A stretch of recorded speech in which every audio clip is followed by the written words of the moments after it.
2026 সালের মাধ্যমিক পরীক্ষার্থীদের জন্য শেষ মুহূর্তের একেবারে সেরা সাজেশান বাংলা গদ্য থেকে 3 ও 5-এর যে প্রশ্নগুলো দেওয়া হয়েছে, তোমরা যদি এখনও না করে থাকো অবশ্যই তোমরা এই প্রশ্নগুলি আজই করে রাখো। মান 3-এর জন্য প্রথম প্রশ্ন, বহুরূপী থেকে সে ভয়ানক দুর্লভ জিনিসটি কি, কে কীভাবে তা লাভ করেছিল বা জিনিসটিকে দুর্লভ বলা হয়েছে কেন। 2 নম্বর প্রশ্ন, হরিদাস জীবনে সত্যি একটা নাটকীয় বৈচিত্র্য আছে, হরিদাস জীবনের নাটকীয় বৈচিত্র্যের পরিচয় দাও। 3 নম্বর, কিন্তু দোকানদার হেসে ফেলে হরির কাণ্ডের পরিচয় দাও। 4 নম্বর, হরিদা কীভাবে মাস্টারমশাইকে বোকা বানিয়েছিলেন তা লেখো। 5 নম্বর, এবার মারিত হাতি লুঠিত ভাণ্ডার, কে, কেন বা কোন উদ্দেশ্যে কথা বলেছেন। 6 নম্বর প্রশ্ন, ও চেহারা কি সত্যিই কোনো বহুরূপীর হতে পারে, বক্তাকে চেহারার বর্ণনা দাও। 7 নম্বর প্রশ্ন, তাতে যে আমার ঢং নষ্ট হয়ে যায়, ঢং বলতে কি বোঝানো হয়েছে, তিনি কোন সত্যের প্রতি ইঙ্গিত করেছেন। 8 নম্বর প্রশ্ন, বড় চমৎকার আজকের এই সন্ধ্যার চেহারার বর্ণনা দাও। এবং শেষ প্রশ্ন, আপনি কি ভগবানের চেয়েও বড়, কে কাকে কথা বলেছেন, কোন প্রসঙ্গে কথা বলা হয়েছে। পথের দাবি থেকে প্রথম প্রশ্ন, গিরিশ মহাপাত্রের চেহারা ও পোশাক পরিচ্ছদের বর্ণনা দাও। দ্বিতীয় প্রশ্ন, কিরূপ সদাশয় ব্যক্তি ইনি, বক্তাকে এ কথা বলার কারণ কি। 3 নম্বর প্রশ্ন, পুলিশ স্টেশনে প্রবেশ করিয়া দেখা গেল, পুলিশ স্টেশনের ভিতরের বর্ণনা দাও।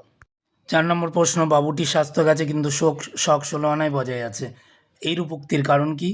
পরের প্রশ্ন, এত বড় কার্যকুশলা মেয়ে আর যে কেউ আছে মনে হয় না, কার সম্পর্কে কেন এই কথা বলা হয়েছে। পরের প্রশ্ন, তাছাড়া আমার বড় লজ্জা, বক্তার লজ্জার কারণ কি। তারপরে, তুমি তো ইউরোপিয়ান নও, কে কী কারণে এই কথা বলেছেন।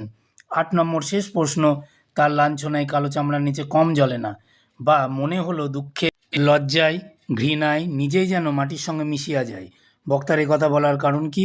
অথবা দিয়ে, তাই বলে অবিচারের দণ্ডভোগ করার অপমান আমাকে কম বাজে না, কথা বলার কারণ কি। নদীর বিদ্রোহের প্রথম প্রশ্ন, নদের চাঁদ এত বেশি মায়া একটু অস্বাভাবিক, কার প্রতি মায়া, তা অস্বাভাবিক কেন।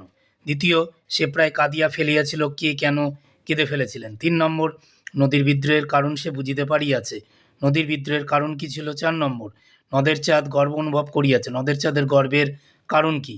5 নম্বর, পারিলেও কি মানুষ কি তাকে রেহাই দিবে, কার কেন মনে এইরূপ সংশয় দেখা দিয়েছে।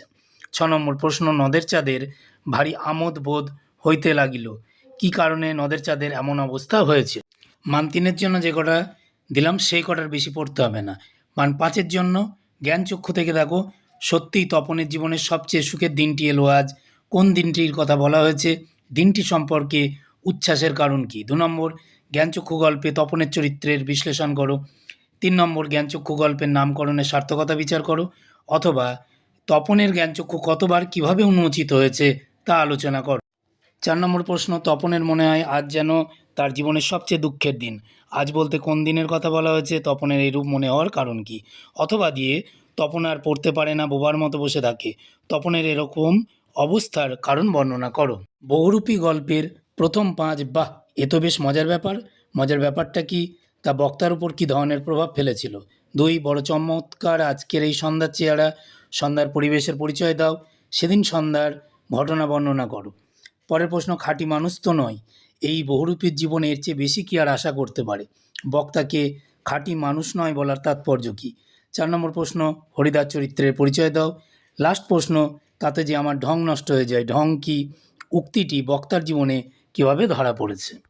পথের দাবি থেকে 5, তাহার পরিচ্ছদের প্রতি দৃষ্টিপাত করিয়া মুখ ফিরাইয়া হাসি গোপন করিল, কে হাসি গোপন করিল বা তার হাসি পাওয়ার কারণ কি। অথবা, বাবুটির স্বাস্থ্য গেছে কিন্তু শখ 16 আনায় বজায় আছে, বাবুটিকে তার স্বাস্থ্য ও শখের পরিচয় দাও। দ্বিতীয় প্রশ্ন, গিরিশ মহাপাত্রের চরিত্রটি বিশ্লেষণ করো। 3 নম্বর, অপূর্বর চরিত্রের পরিচয় দাও। লাস্ট প্রশ্ন, ভামনগরের উদ্দেশ্যে যাত্রাকালে অপূর্বর অভিজ্ঞতার বর্ণনা দাও। এই যে কয়টি 5 ও 3 দিলাম, এর বাইরে তোমাদের একটাও আর পড়তে হবে না, এর মধ্যেই কমন পাবে, তোমরা পরীক্ষার প্রশ্নপত্রের সাথে সাজেশান মিলিয়ে নেবে।